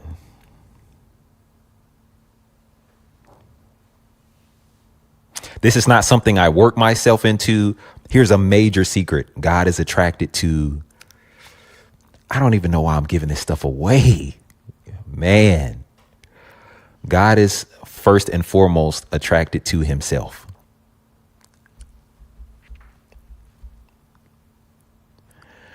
Birds of a feather flock together. The deep calleth unto the deep. I'll unveil a real mystery for you really quickly. I've never heard it approached from this standpoint. I've heard a lot of people have particular conclusions from the idea that the scripture says that there will be a lot of people that come to me and say, or there will be some people who come to me and say, did I not cast demons or lay hands in your name and whatever the list is? And he says, depart from me. I never knew you. I've heard a lot of people say, Well, that's because you're doing things that Jesus didn't ask you to do, or, you know, whatever the thing is. My personal revelation on that has always been, he was never looking for you in the first place. He's looking for himself. So if he don't see himself when he see you, I never knew you. So first and foremost, God is attracted to himself. I need his nature to have his atmosphere. Okay. So I'm going to pull away from the so deep real quick just to break that down into a couple segments. If I want to host heaven, I got to host God. If I want to host God, I need to have his nature. So what is his nature? And I'm not going to, I'll give you a few things. I'll give you what I have time for, what I feel I have time for today. I need God's language to host God. That's number one. Just on a list of a few things. I'm not saying that's number one in the list of priority, but it's the first thing I'll talk about. This is very simple. If I want to host God, this is super simple. I need his language. If I want to host, again, that person from Bolivia, if I want to host someone from Brazil, maybe someone that does not speak my native language here in America, something like that, I better be able to have a way to communicate to that person. Now, a lot of us want to host God. We don't know how he speaks. We don't have his language. I don't have a lot of time to go into his language, but it's not the way that a lot of us have. And I'm not saying that God doesn't understand English, that you can't go to God in prayer and just get on your knees and say, hey, thank you, Lord. Your servant, your child is in need of whatever. I'm not saying that regular communication is not good enough, obviously. But when we're talking about hosting him, again, this is not about God making you comfortable by you being able to come to him in your language. This is about you making God comfortable by him being able to come to you in his language, his preferred language. All right. So without saying too much and going too far in the deep end, I will say that his preferred language may not be what you think it is. And that's all I feel like giving you right now. But I will say this on a whole nother level of conversation within this. Let's think about it this way.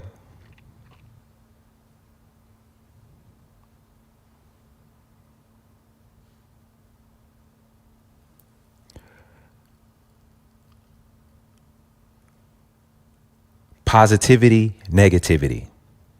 Obviously, if I'm constantly talking down,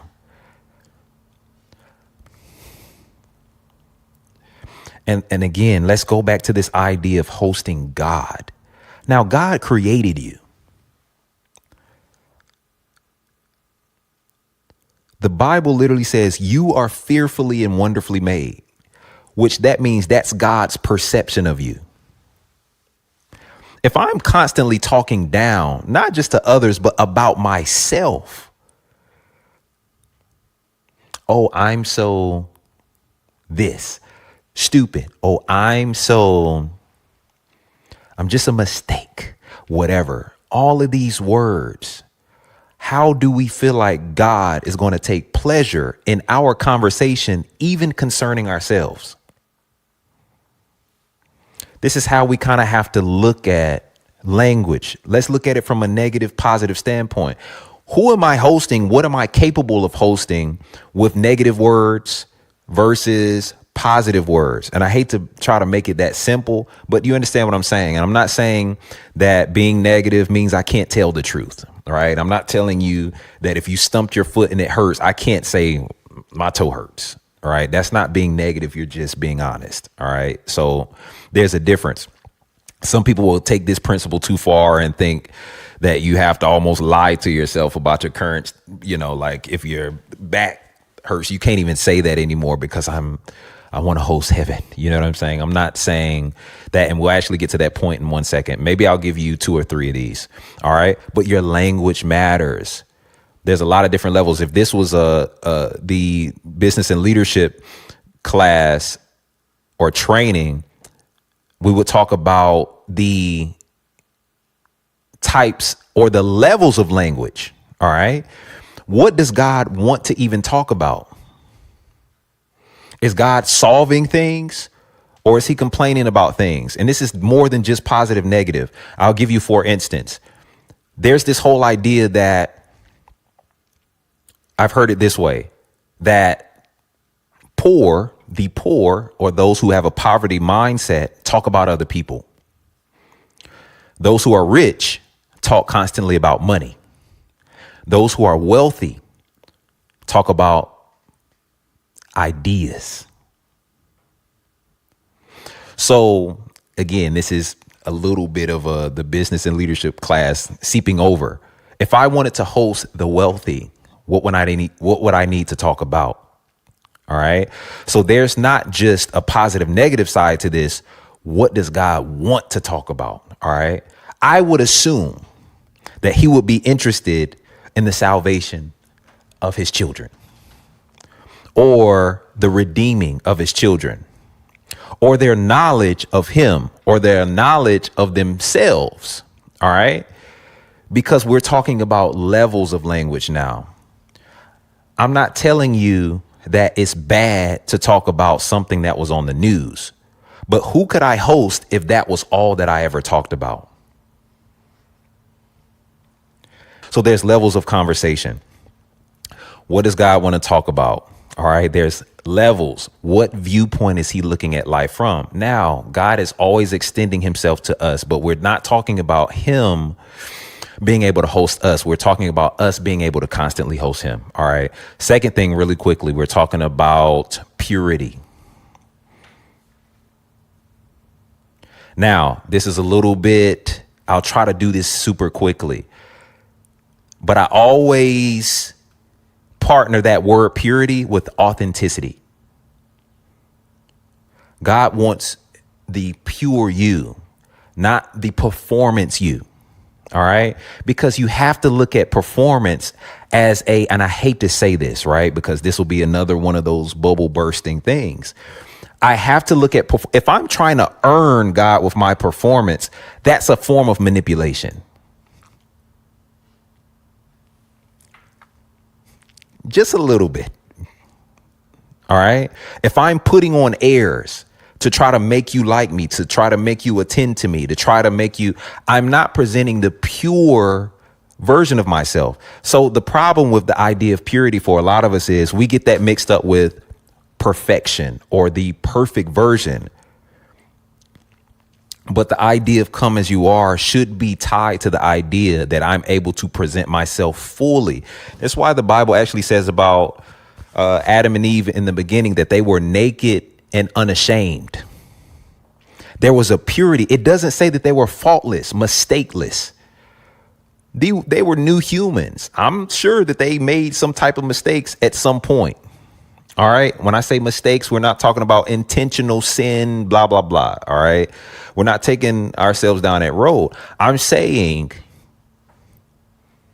Adam probably made Eve. How do you know they probably made a mistake? Because she made a big one and then he made a big one. And it probably wasn't their first mistake. You get what I'm saying? Like, that wasn't the problem. And actually, God presented himself to them the same way he always would, even after the biggie mistake, because he was okay with a mistake. Their minds changed about him. They fell. Their whole state of being changed. Why am I saying that to you? Because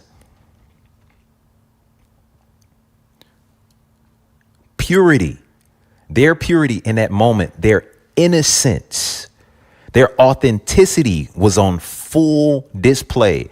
God doesn't want any airs between you and him. He don't want to have to go around your presentation to find out how you really feeling.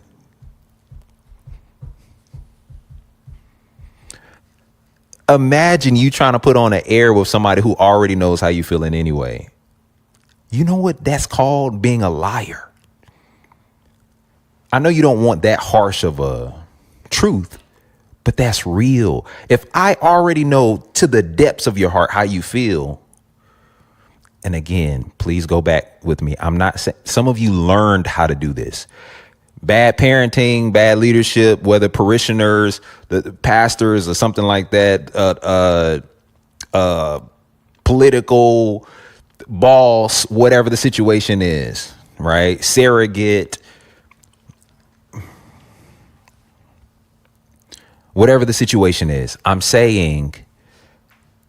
saying everybody does this intentionally, but you have to see the reality for what it is.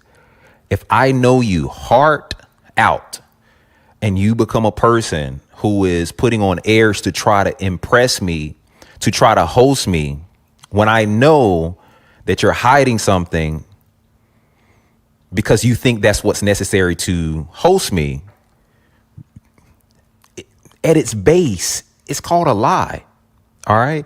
So purity, presenting things as they are. God wants the full version, uninhibited, not performance driven version of you. OK, so that's all I'll give you on purity right now, because that's all I'll give myself time to do. Let's do one more and we'll get out of here. So let's call the last one quality. All right. No. Let's call the last one order. Order. Now, I don't believe there is no scripture that says cleanliness is next to godliness. All right. But one thing that can be seen throughout all scripture, or throughout the narrative, or principally throughout all scripture, is that there is a such thing as divine earthly order. So that means that when I am hosting someone, let's just look at that, a picture of that, a reference of that really quickly. And like I said, we'll be out of here. When somebody comes over to my dwelling space, there should be no confusion. No one should be confused when they walk into your atmosphere. So this has everything to do with all of the little things, little elements, and really some of the bigger elements too. And I need to say this too, in a time which there's so much confusion. All right. And there's always this pendulum swinging to where, I don't even want to say this, but there's this, empathetic pull, and then there's an orderly pull, and they always seem to swing a little bit too far. And probably for the last, X amount of years, we've probably swung in a highly empathetic pull, all right, to feel for those who have not come into knowledge of who they really are and things like that. But what it can do is, while we're making room for people, and some of you will just have to hear me on this because I won't go too far into this. If you can hear me, you'll understand what I'm saying. We've pulled ourselves into such an empathetic state that now confusion starts to come into play, because we start taking away boundaries, and now nobody knows who they are anymore. Now we can literally be whatever we want to be anytime we feel like it. There's no consideration of God's image concerning us, because we need to be free to be. All right. And those principles are not problems until they lose foundation. All right. And so I always say it this way. It's both the truth and a lie that we can be, or that you can be, whoever you want to be. All right. It's the truth from the standpoint that you can go as far. There's limitless potential in you to become, to succeed, to go as far. But the parameters are this: you've been made in an image. You've been made in a likeness. You've been made, and that's the image and the likeness of God. You've been made with a specific intention, with a purpose, every single one of us. And so if I was to literally tell you, you can just go outside and decide you want to be a tree right now and dig yourself in the ground, you're not going to have very much of a successful life. I'm going to be very honest with you, because number one, you're not going to be fulfilled, and nothing's going to come of you doing that. It's just not. You're not going to be a successful tree. To be honest with you, you're not going to provide shade for people. People are not going to pick your fruit and survive and things like that, right? You're going to be a very unsuccessful tree. So it's both the truth and not the truth that you can be anything you want to be. All right. So when we start swinging into this whole empathetic mode, I feel like, of humanity, if I can call it that, things start getting out of control. Why am I saying that? Because there is a such thing as order. All right. People should not come into your atmosphere and not know who you are as an individual, where things should go. Again, there's not a scripture that says that cleanliness is next to godliness. But at the same time, when there's no order, there's confusion. All right.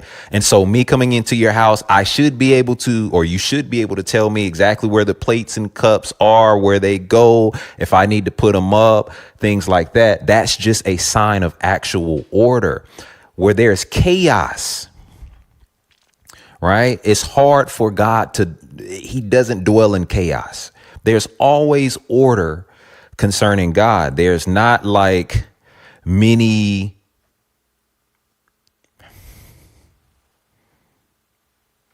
sorry to say it. There's not like many heads of the household. There's not like many controllers. And I'll say this too.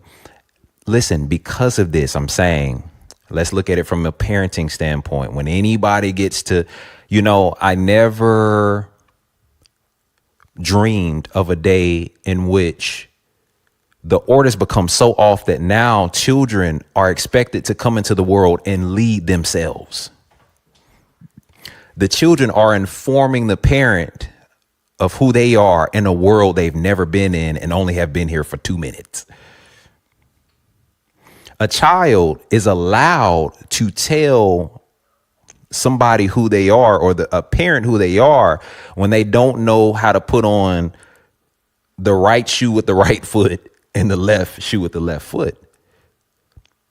A child is making decisions about their own sexuality when they cannot pick out a matching outfit.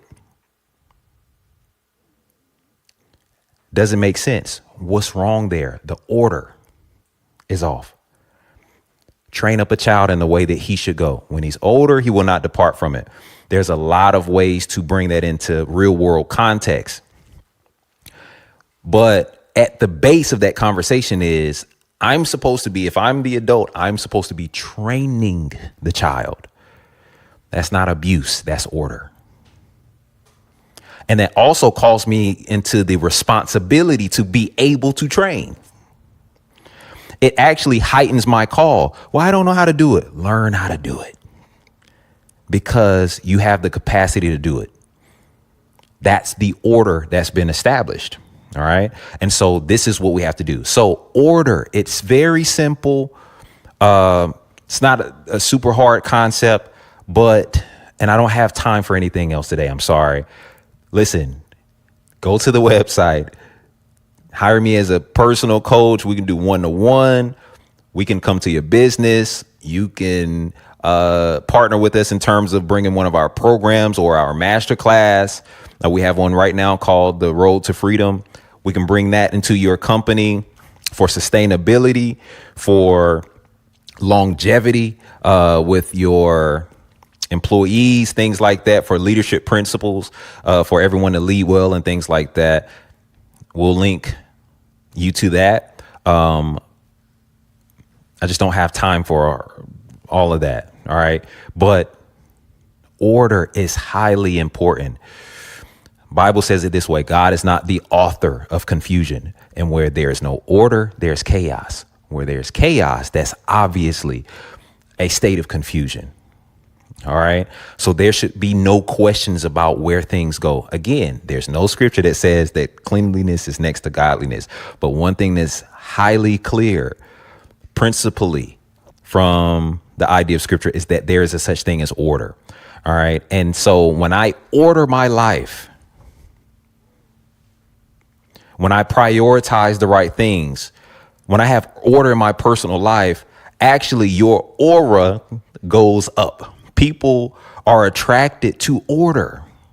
There are certain children. Let's go back to the whole children thing. Like I've have family member, my own mother honestly works into the school system. Excuse me. My own mother works within the school system.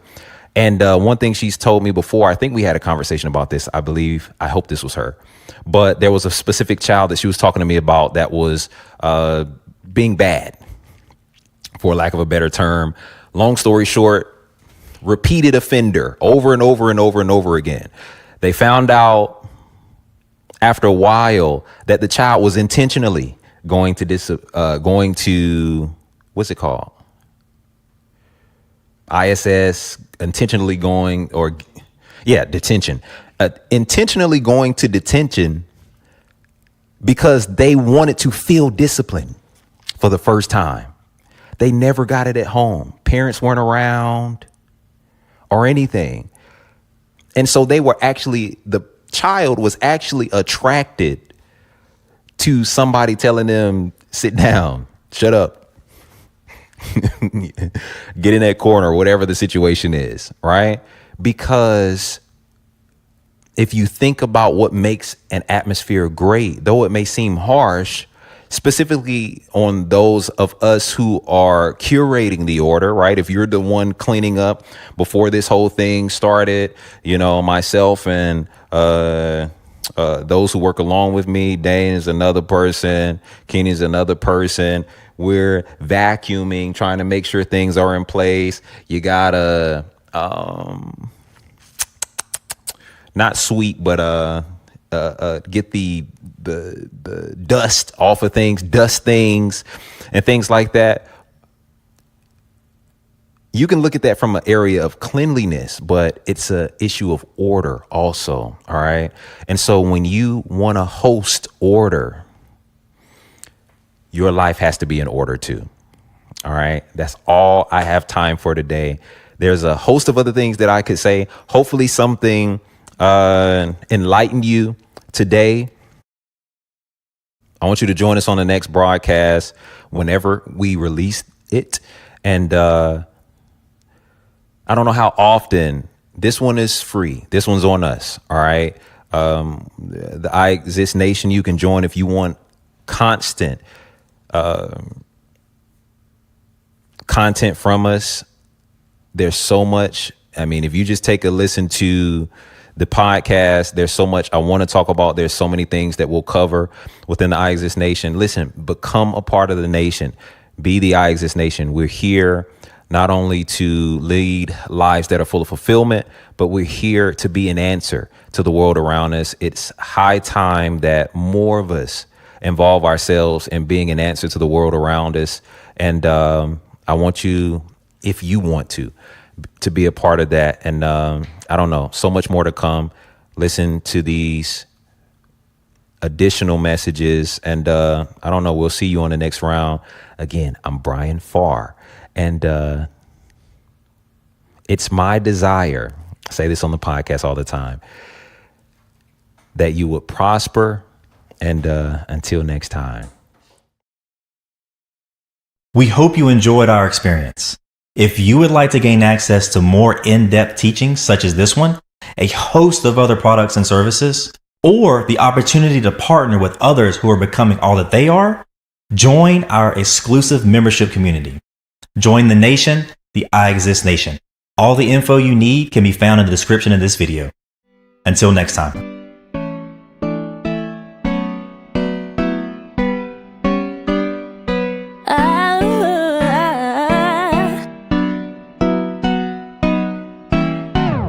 Just keeps getting better and better. You just wait and see. You don't have to see it now in order to believe. Life just keeps getting